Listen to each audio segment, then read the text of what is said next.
Mtume Paulo kwa Wakolosai sura ya 3 mstari wa 1 hadi wa 4. Nitasoma katika jina la Bwana. Basi mkiwa mmefufuliwa pamoja na Kristo, yatafuteni yaliyo juu Kristo aliko ameketi mkono wa kuume wa Mungu. Yafikirini yaliyo juu, sio yaliyo katika nchi, kwa maana mlikufa na uhai wenu umefichwa pamoja na Kristo katika Mungu. Kristo atakapofunuliwa aliye uhai wetu, ndipo na ninyi mtafunuliwa pamoja naye katika utukufu. Kichwa kinachotuongoza kwa siku ya leo kinasema uhai umefichwa katika Kristo. Uhai umefichwa katika Kristo. Hicho ndicho kichwa ambacho kitatuongoza kwa somo hili la leo. Wakristo ambao tuko mahali hapa na wengine ambao wanasikia ujumbe wa neno la Mungu huu ambao unapita sasa, wamekufa kwa ajili ya dhambi. Wamekufa walipotenda dhambi. Kwa mtu yoyote ambaye anatenda dhambi yoyote amekufa, na kilichomuua ni dhambi ambayo ameitenda. Wapo katika utumwa wa vitu vya hapa duniani watenda dhambi. Wakristo wamefufuliwa pamoja na Kristo ili wawe viumbe vipya katika ulimwengu wa juu unaofanana na Kristo. Walioamini na kumtegemea Yesu wamefufuliwa pamoja naye ili wawe viumbe vipya katika ulimwengu wa juu, sio wa hapa duniani. Huo ulimwengu wa juu unafanana na Kristo mwenyewe. Kwa njia ya Kristo, watu hao ambao wameacha dhambi wanao uzima ndani ya Mungu moja kwa moja. Uzima na uhai vinaenda pamoja, na vikienda pamoja maana yake unakwenda pamoja na Mungu moja kwa moja. Mungu anakuwa ndani yako na wewe unakuwa ndani yake. Maisha sahihi yako katika Kristo. Sijui kama ninyi mnasemaje. Ukitaka kwenye maisha yako maisha sahihi, hayapatikani mahali popote, yanapatikana katika Kristo. Bwana Yesu asifiwe. Ukamilifu unadhihirishwa katika Kristo aliyefufuka kutoka kwa wafu. Hakuna anayekamilishwa na sabuni ya kuogea wala maji. Hakuna anayekamilishwa na daktari. Hakuna anayekamilishwa na chakula wala na mzazi wake. Ukamilifu unadhihirishwa katika Kristo, huyu Kristo ambaye amefufuka kutoka kwa wafu, akatufufua tuwe viumbe vipya. Tusome Zaburi ya 110 mstari wa 1. Zaburi ya 110 mstari wa 1. Neno la Bwana kwa Bwana wangu, uketi mkono wangu wa kuume, hata wafanyapo adui zangu kuwa chini ya miguu yako. Msikilizaji, Yesu yu hai na anaitwa Masihi ili aweze kuyaongoza maisha ya watu, ili awaongoze watu wa Mungu. Ameitwa Masihi, maana yake mpakwa mafuta, aliyewekwa wakfu, aliyetengwa kwa ajili ya kazi maalum ya kuwakomboa wanadamu. Watu waliokufa pamoja na Kristo wanatazamiwa kuketi mkono wa kuume wa Mungu. Kama umeifia dhambi, umeamua kuiacha, maana kuiacha ni kuifia. Bwana asifiwe. Bwana Yesu apewe sifa. Kuiacha dhambi ni kuifia hiyo dhambi. Ili ifutike kwako, lazima uifie, uiache, tubu na kuacha, ili uweze kuwa mmojawapo wanaoketi mkono wa kuume wa Mungu. Na utaketi mkono wa kuume wa Mungu kwa baraka za duniani, na utaketi mkono wa kuume kwa baraka zinazokuja baadaye. Watu wote waliofia dhambi kwa uhai wa Yesu, maadui zako wao wote wako chini ya miguu yao. Na mimi hapa pananifurahisha mno, na kwenye somo hili vyote vipo, lakini hili naona linanifurahisha sana. Kama umeifia dhambi, kama wewe umedhamiria leo au jana au juzi au kesho kutwa kuifia dhambi, maadui wako wote kwa uhai wa Yesu Kristo ulio ndani yako wako chini ya miguu yako. Jina la Bwana libarikiwe. Hao maadui ambao unawaona wakikujia mbele, hao maadui ambao wanawanga usiku, hao maadui ambao wanaendelea kuyatafuta maisha yako, kwa uhai ulioko ndani yako kwa njia ya Kristo, umewasigira na miguu, umewakanyaga, na kinachokanyagwa hakina mamlaka ya kujitawala. Maana yake mpendwa, utautawala mlango wa adui katikati ya maisha yako. Utatawala pamoja na Kristo katika ulimwengu wa roho. Hata kama wafanyeje, wako chini. Na mimi nafurahi sana maadui zangu wawe chini yangu. Yule ambaye anasema ni adui yangu awe chini yangu kwa utukufu wa jina la Yesu. Ufalme wa Mungu upo na uhai wake kwamba uko ndani yangu. Hakuna anayeweza kusimama mbele yangu hata siku moja akaniweza. Na wewe nakuhakikishia, hakuna adui yeyote atakayesimama mbele yako akakushinda. Yaani watafanya, lakini itashindikana tu, kwa kuwa wako chini ya miguu yako. Jina la Bwana libarikiwe. Kama uko dukani umeendelea kuuza, wenzako wamefanya walioyafanya, siogope mwanadamu, wako chini ya miguu yako. Wachawi, waganga wa kienyeji na washirikina wako chini ya miguu yako. Hakuna atakayeweza kuthubutu hata kukuangalia kwa macho, kwa kuwa aliye chini ya miguu hana utawala juu yako. Miguu maana yake ni neno lile la Efeso, sema kuwekewa miguu utayari. Kwanza ni utayari kwa ajili ya Mungu, lakini jambo la pili, miguu maana yake ni utawala. Buti maana yake ni utawala. Kwa hiyo ukimweka chini, maana yake hawezi kukutawala. Na mimi ndivyo ninavyojua. Wewe ambaye unashona, una cherehani chako, unachoma gauni, wenzako wanakuendea huko na huko, usiogope. Shona, maadui wako chini ya miguu yako. Una genge, unauza kitu gani, una duka chochote, wako chini ya miguu yako. Kuna watu wanakopera mbegu za wenzao huko shambani, wanageuza, wanachukua za kwako wanaleta kwao, na za kwao wanapeleka kwako. Panda vizuri kwa mbolea, weka mistari yako vizuri, mwambie Mungu, shamba hili si la maadui, shamba hili la kwangu, na kwa sababu la kwangu ninamiliki. Unapomiliki, wako chini ya miguu yako. Hakuna jambo ambalo wanaweza kulifanya wakafanikiwa. Wataingia tu hasara, na wataendelea kuingia hasara ya gharama, lakini wewe utaendelea kusimama. Kwa nini? Kwa sababu nguvu ya Mungu ipitayo akili za wanadamu imekuhifadhi. Kwa hiyo hebu ndugu yangu, hifadhi uhai ambao unao ndani ya Kristo. Unauhifadhije? Kwa maombi na kwa neno la Mungu. Usiache kukusanyika kama ilivyo desturi ya wengine. Kusanyika ili uendelee kuchochea moto ulioko ndani yako, na unavyoendelea kuchochea, maadui watateketea na kuangamia. Bwana asifiwe. Wao na nguvu zao, wao na mamlaka zao hawawezi kufanya lolote kwako.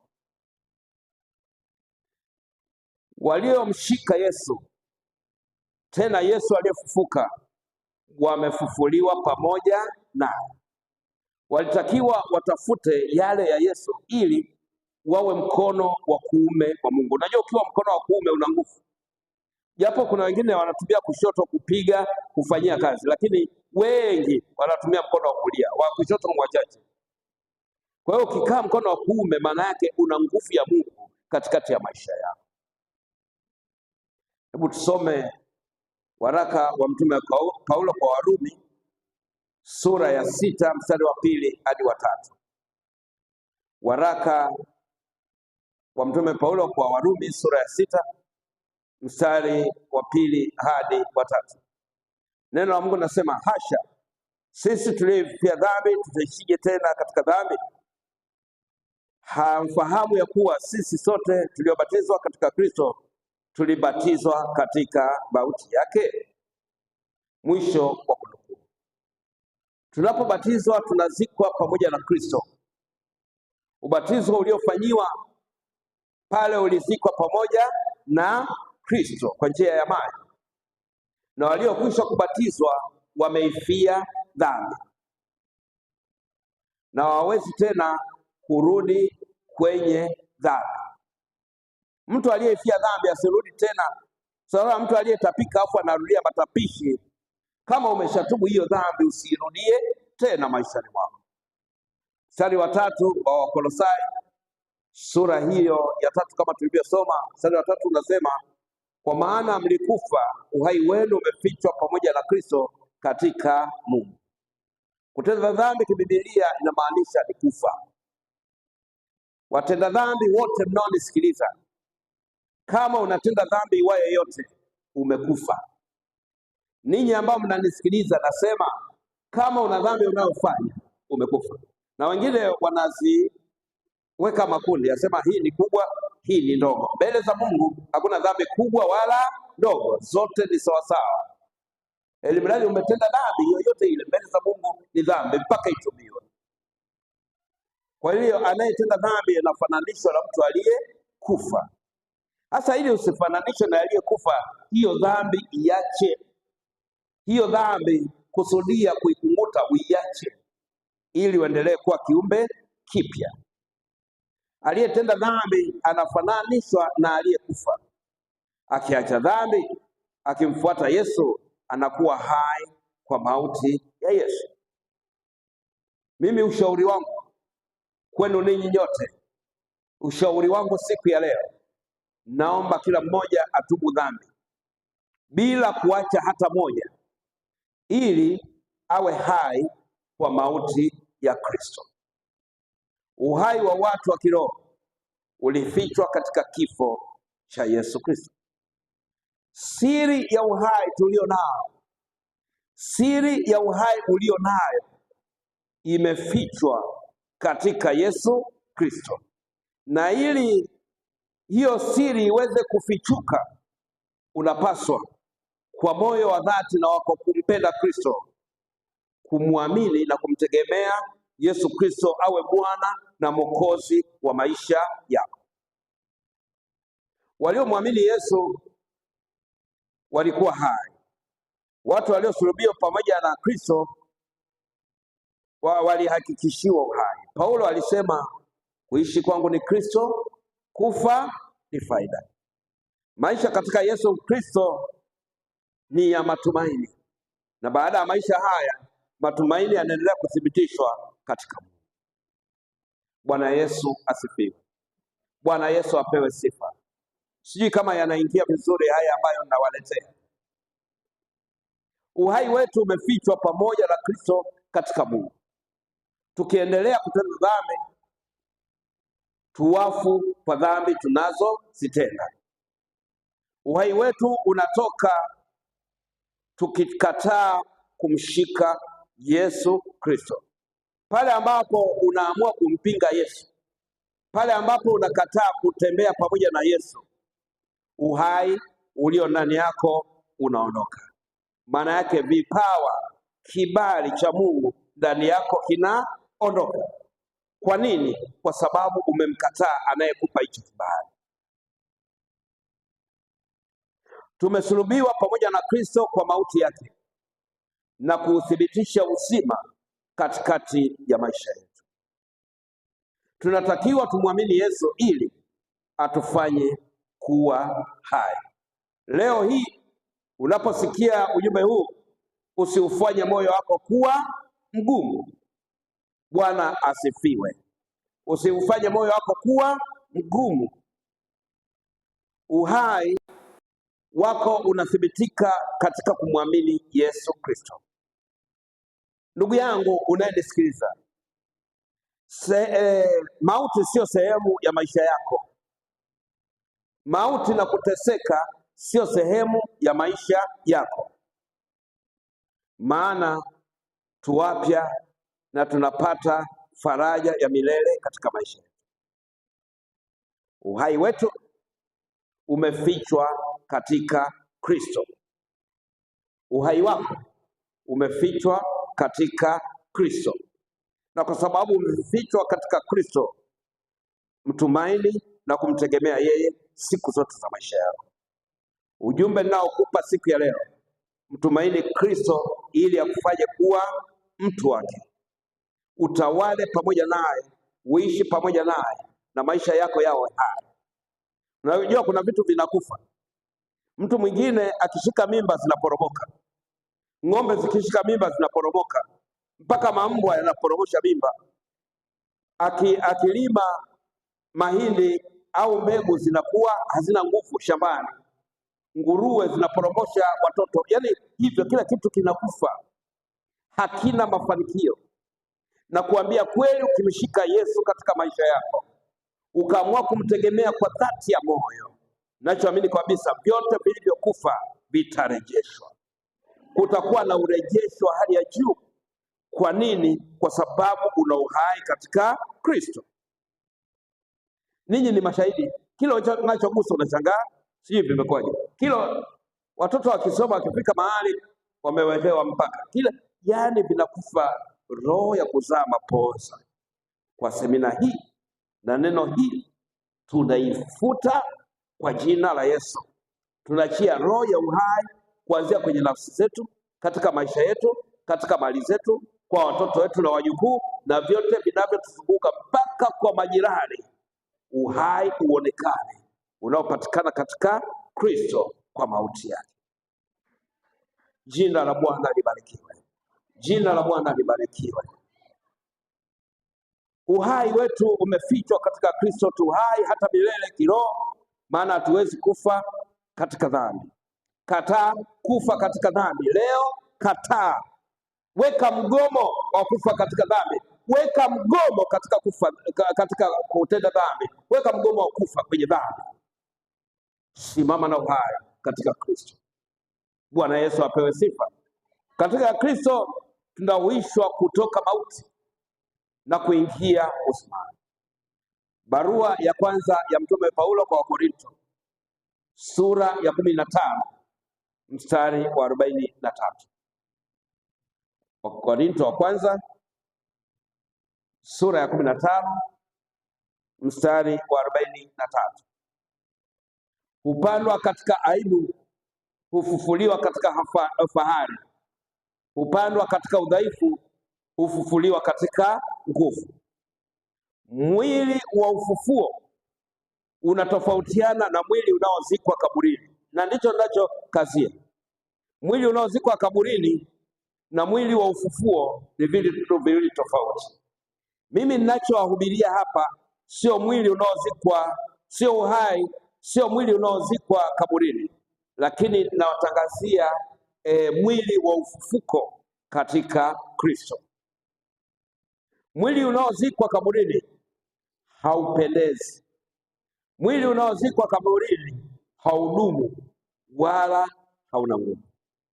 Mtu akishakufa, hata kama amweke kwenye majokofu, na mimi nimeangalia, mtu si amekufa leo, anawekwa sijui wiki huko kwenye waleta mochwali, wamepigwa masindano, sio amewekwa hivi. Sura yake aliyokufa nayo ndio mtakayoiona baada ya zile siku.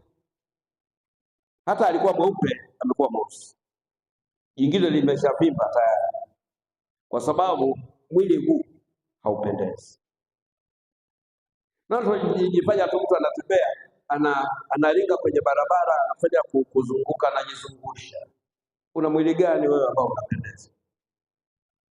Huu mwili unaozikwa kaburini huu hauna lolote. Saa hii na dakika hii unaweza kubadilika kwa namna yoyote.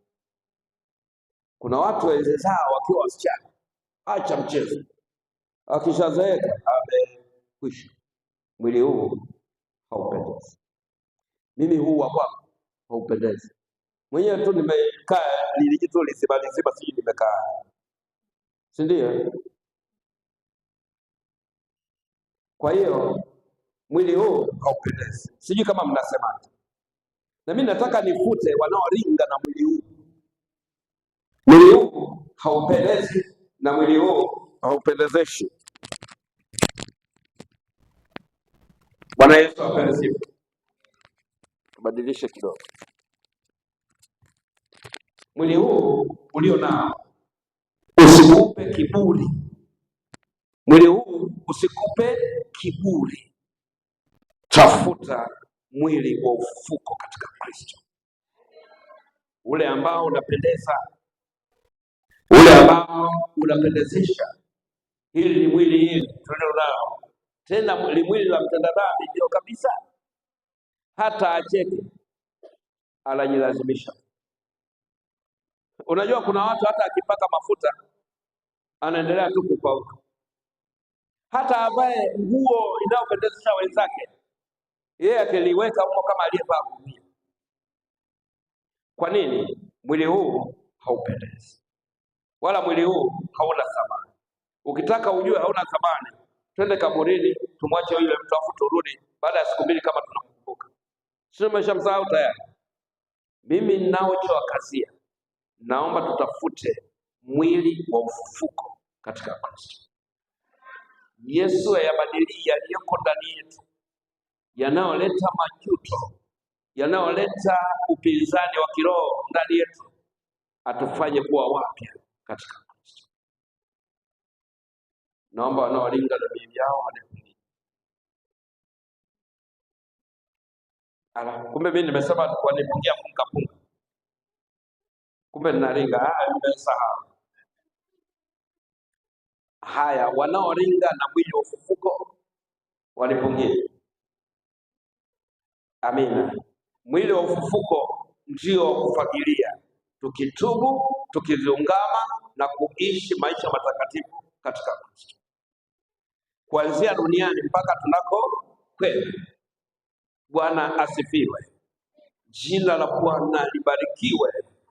Mpendwa, mwili huu usiuhesabu kama kitu kizuri. Hesabu mwili wa ufufuko kwa kitu chema. Kuna watu wamedanganywa.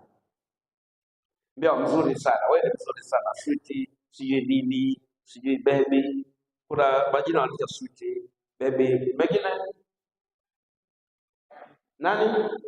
Dali, haya. Haji mbwai na mengine yote. Nimeongea Kisaba, haji mbwai. Sasa hata uitwe majina yote haya, inasaidia nini kwenye mwili? Mzuri gani wewe? Kuna mzuri aliyepita Yesu. Yesu mwenyewe enzi zake watu walijigonga, mpaka mwanamke Msamaria alijigonga pale kisimani. Yule mwanamke aliyekuja kumpaka Yesu manukato, si alijigonga kwa Yesu na nikahaba.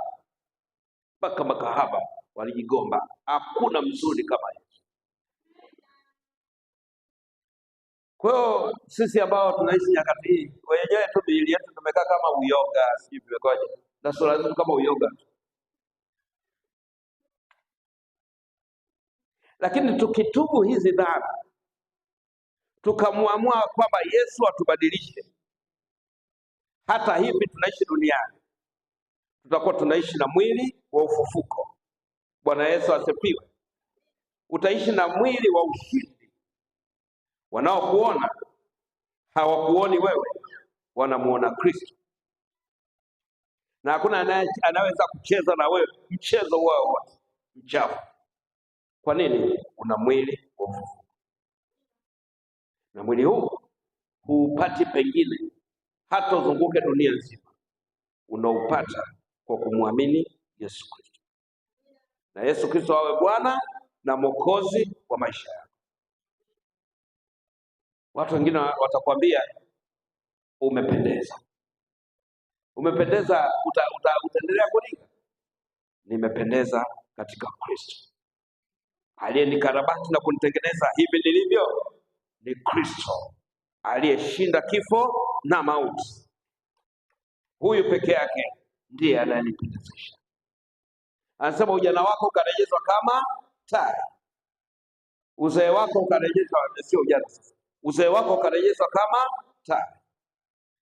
Mungu atakufanya kuwa hai milele katika Kristo. Mnaonaje wapendwa wangu? Huu mwili utusumbue kweli?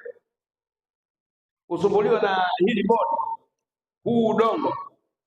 Mwanadamu mwenyewe aliumbwa, baada ya kuumbwa likawekwa hapa lila lolote, mpaka alipopuliziwa pumzi ya uhai, ndipo akawa pumzi hai, akawa nafsi hai. Na sisi tu magogo tu, bila pumzi ya Kristo hakuna tunaloweza kulifanya, na hatuwezi kushinda dhambi iwayo yote, na magonjwa yataendelea kutulemea, mapepo yatatushinda endapo tutaendelea kutembea na mwili huu unaokufa. Tutembee na mwili uliofufuka pamoja na Kristo. Jina la Bwana libarikiwe. Ufalme wake uje, mapenzi yake yatimizwe. Ufalme wa Mungu udumu pamoja nasi, kwa sababu tu hai katika Kristo. Bwana Yesu apewe sifa. Jina la Bwana libarikiwe. Duniani tumetawaliwa na aibu. Duniani tumetawaliwa na fedheha na kudharauliwa. Katika mwili wa ufufuko tuna fahari, heshima kwa ajili ya Kristo. Wengine wataendelea kudharauliwa, lakini sisi tuliompokea Yesu tutaendelea kupendeza na tutaendelea kuwa na heshima katika Kristo. Tusiogope kumshika Yesu maishani mwetu. Yeye ndiye fahari ya ushindi wetu. Yeye ndiye fahari ya ushindi wako. Yeye ndiye fahari ya mambo yako. Uhai tulio nao katika Kristo ni wa kudumu. Mimi hilo linanitia moyo kwamba kumbe ninapomshika Yesu, uhai nilio nao hauna sio wa siku mbili, bali uhai nilio nao ni wa kudumu, kuanzia duniani hata mbinguni. Uwe mwaminifu hata kufa, nami nitakupa taji ya uzima. Hayo maneno kila mmoja ameambiwa. Uwe mwaminifu hata kufa, nami nitakupa taji ya uzima.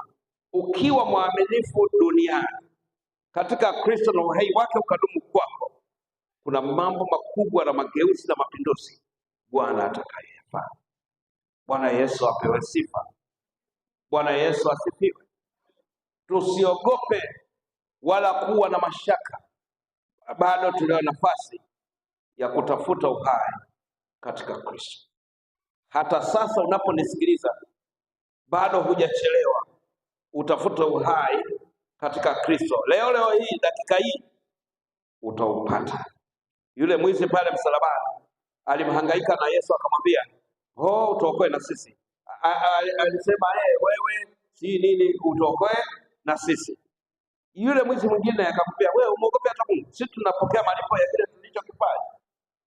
Wizi wetu na ujambazi wetu. Huyu hana kosa alilofanya.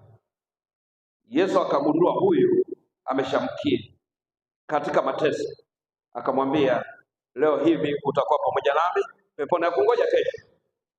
Hata leo uhai wako ili ubadilishwe, usingoje dakika ijayo. Sasa hivi na muda huu Kristo atukutengeneze na kukusaidia. Hapa moto ukiwa umewaka, hapa uliposikia neno, hapa moyo ambapo unaendelea kusukuma, hapa uhai ulio nao na mwili ulio nao unaokubabaisha na kukuhangaisha, wenye magonjwa, unaorogwa, mwili unaoshirikinwa, mwili unaoteseka, mwili ambao una magonjwa na taabu, mara mgongo, mara kichwa, mara shingo, mara macho, mara si meno, mara si nini, mara mtu amelala, mara amekimbizwa na ng'ombe, mara. Huo mwili tukishaomba leo, huo mwili utabadilika, na haya yote hayatakupata milele katika jina la Yesu. La msingi ni wewe kutafuta uhai katika Kristo. Ni wewe kumtafuta Kristo maishani mwako leo hii na muda huu. Usingoje kesho, maana saa nyingine kesho ina mambo yake mengine. Sasa hivi, dakika hii ambayo moto umeendelea kuwaka ndani yako, hapa hapa tafuta uso. Bwana Yesu apewe sifa. Uhai huu hauwezi kuombewa na mtu mwingine. Katika kubadilishwa kwa mwili huu ni wewe mwenyewe kung'ang'ana ili ubadilike. Tuchoke na mwili huu ambao unatusumbua, tuuvae mwili wa ufufuko wa Yesu Kristo. Tusiwe na mashaka, tukimshika Yesu tutafikia malengo tu. Uhai wetu umefichwa pamoja na Kristo katika Mungu, na kwa sababu umefichwa hapo, siku ya leo ng'ang'ana na Yesu. Mwambie Yesu, nimechoka na mambo ya mwili huu, nataka nisimame na mwili wa ufufuko, mwili mpya. Akupe mwili mpya saa hii na muda huu ambao neno la Mungu limepita kwako. Muda huu, dakika hii, akupe mwili mpya. Mnasemaje watu wa Mungu? Mnasemaje? Mnataka mwili ubadilike, hali ibadilike, mambo yabadilike? Na mimi ndio nimefika mwisho wa somo langu, ili tuingie kwenye maombi tubadilishe. Amina. Jina la Bwana libarikiwe. Naomba usimame kwa miguu yako. Tutaimba nifinyange nifinyange. Leo hatutapita huku mbele. Leo hatutapita huku mbele. Leo hatutapita, kila mmoja